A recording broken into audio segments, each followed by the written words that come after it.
Bien-aimés dans le Christ, que la grâce de Jésus-Christ notre Seigneur, l'amour de Dieu le Père et la puissance du Saint-Esprit descendent maintenant sur nous pour nous aider à méditer cette parole afin qu'elle puisse porter du fruit dans notre vie pour la plus grande gloire de Dieu et le salut de nos âmes.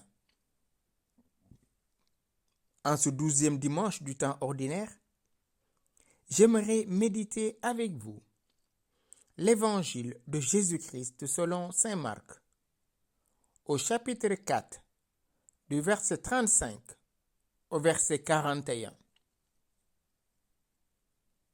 Toute la journée, Jésus avait parlé à la foule. Le soir venu, Jésus dit à ses disciples, « Passons sur l'autre rive. » Quittant la foule, ils amenèrent Jésus, comme il était dans la barque, et d'autres barques l'accompagnaient. Survint une violente tempête. Les vagues se jetaient sur la barque, si bien que déjà elle se remplissait d'eau.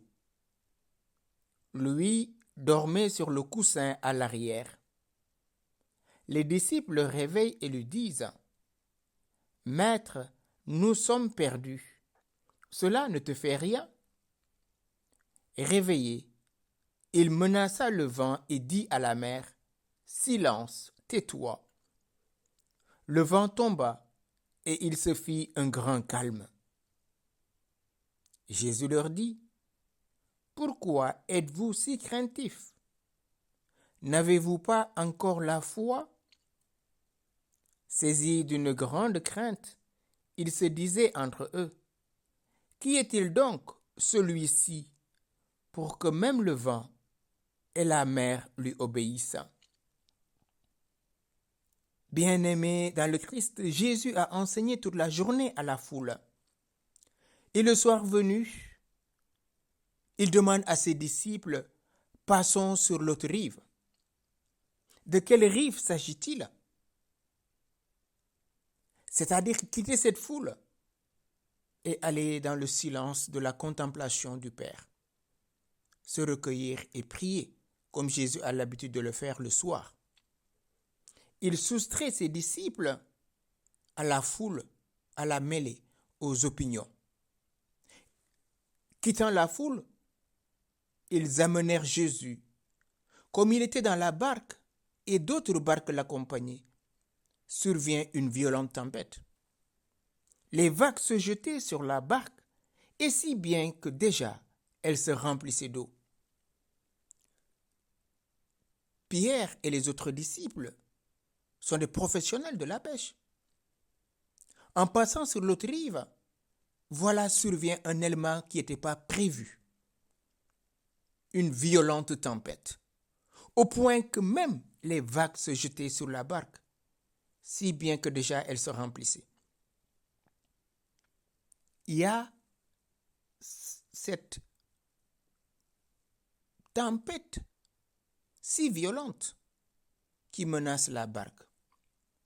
L'existence de cette barque est menacée. Et ceux qui sont dans cette barque sont menacés. Mais lui dormait sur le coussin à l'arrière. C'est comme si Jésus n'était pas menacé. Les disciples le réveillent et lui disent, « Maître, nous sommes perdus. Cela ne te fait rien. Nous sommes perdus. » Nous lui posons volontiers cette question. Les disciples sont en face d'un danger, d'une mort imminente. Nous sommes perdus. Oui, frères et sœurs, la tempête qui nous surprend peut nous faire perdre confiance, au point que même nous croyons y laisser notre vie. Mais Jésus a l'air de dire, « Pourquoi avez-vous peur? C'est manquer de foi. Comment se fait-il que vous n'ayez pas la foi? » Et lui, très calmement, maîtrise les éléments. Il n'a pas eu peur parce qu'il a la foi. Il sait que son Père l'exauce toujours. Et son Père lui a donné tout pouvoir. et la capacité de commander à la mer et au vent. Nous sommes perdus. Oui, frères et sœurs, il ne s'agit pas évidemment de prendre nos rêves pour des réalités et de croire désormais tout est possible à la toute-puissance de Dieu sans nous. La réalité nous dissuaderait très vite.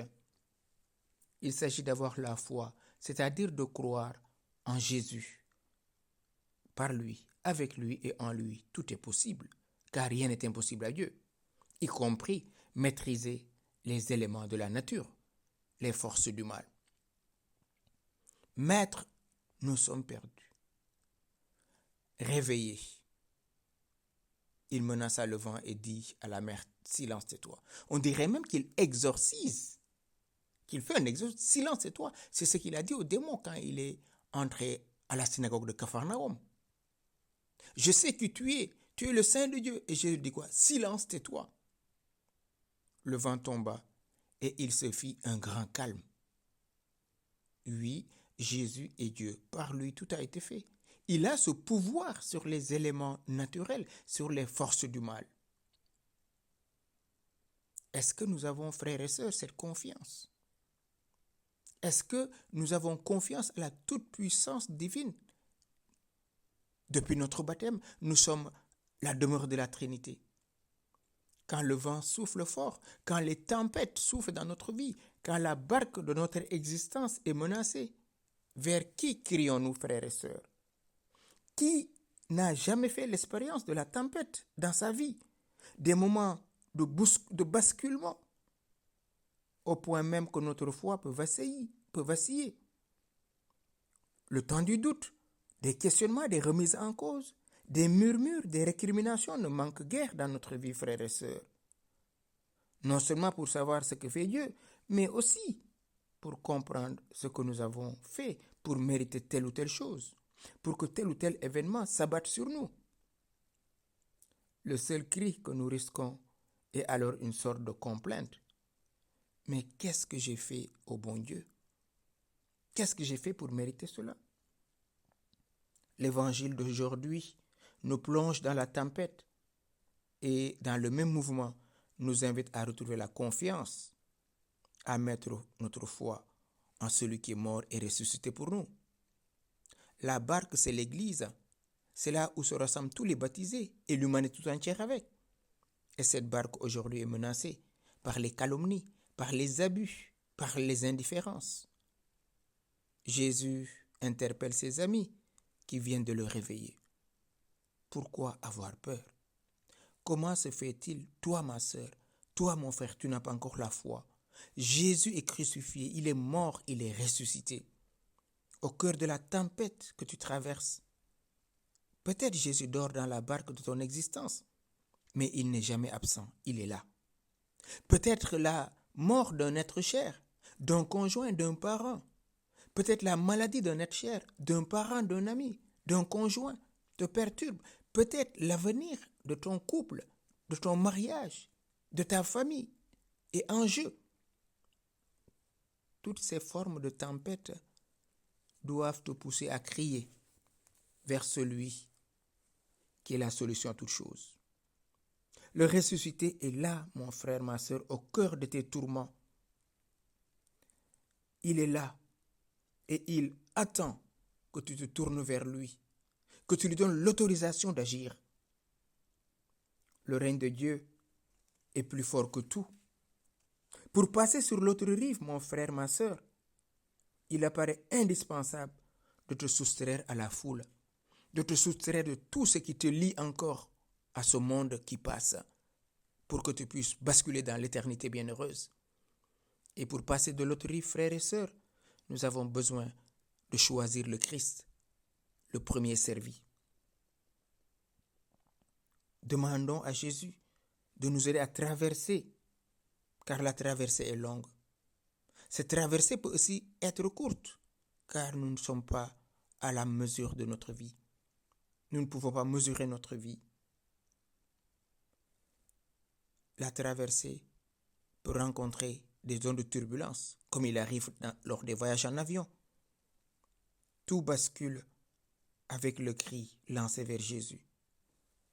Que ce cri et la tonalité du reproche ne semblent pas faire de différence. Façonnés par la prière des psaumes, les disciples ont manifestement acquis ce réflexe qui, dans la détresse, consiste à crier vers le seul capable de sauver. Jésus, qui a créé l'oreille, n'entendrait-il pas? Dieu qui nous demande, priez et vous recevrez, demandez, vous recevrez. Va-t-il nous laisser nous noyer au milieu des épreuves de ce monde? Certainement pas, frères et sœurs. Oui, les situations que nous traversons peuvent nous faire perdre la foi, peuvent nous faire quitter la barque de l'Église. Mais pour rien au monde, ne quittons jamais la main de Christ. Tu as du prix à mes yeux, ton nom je l'ai gravé sur mes mains, sur les paumes de ma main, dit le Seigneur dans le livre d'Isaïe. Oui, nous sommes appelés à ne pas reculer devant l'aventure. Nous sommes appelés à mettre notre confiance dans le Seigneur.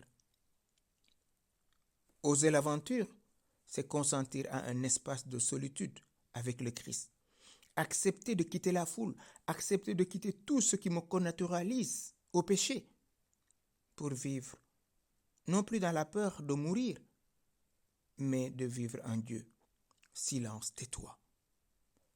Esprit Saint, lui qui a donné la force aux apôtres qui étaient verrouillés au cénacle, qu'il vienne maintenant nous aider à sortir de nos peurs, à sortir de nos doutes, de nos inquiétudes, pour marcher à la suite du Christ. C'est Jésus qui nous demande de passer sur l'autre rive. Et c'est Jésus qui est celui qui vient aujourd'hui, mon frère, ma sœur, te demander de le laisser faire, te demander de le laisser calmer ta vie.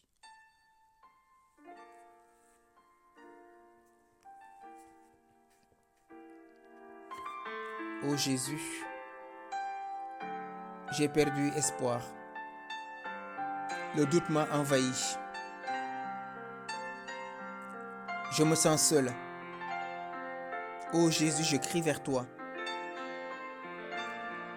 Viens me sauver. Je t'ouvre la porte de mon cœur.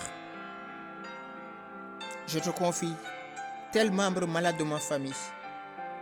Je te confie telle personne en difficulté. Je te confie tous ceux dont la vie est menacée.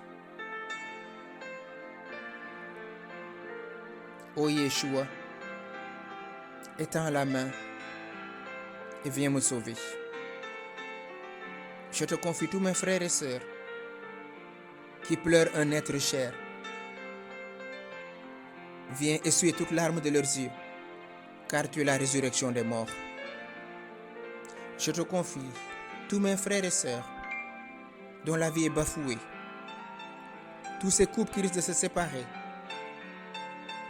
Viens apaiser l'orgueil, viens apaiser ces tensions